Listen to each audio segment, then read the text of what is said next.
Uyuma arkadaş, uyan uykuda. Bunca çektiğimiz çile yetmez mi? Artık kurtulalım şu rezaletten. Oğlun karın kızın köle yetmez mi? Artık kurtulalım şu rezaletten.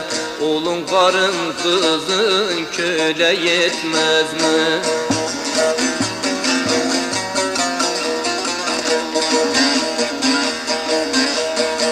İşçi kardeş, anladın mı haini? Tefeci burjuva yiyor payini. Hiç gördün mü böyle tilki oyunu?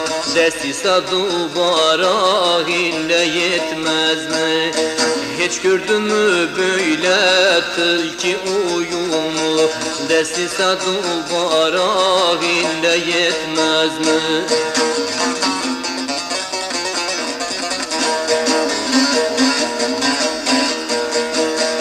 Çalışırsın yer altında kuyuda.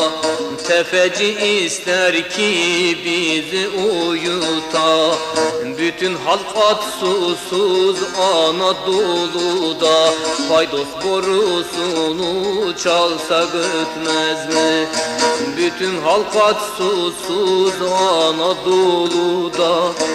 Paydos borusunu çalsa ötmez mi?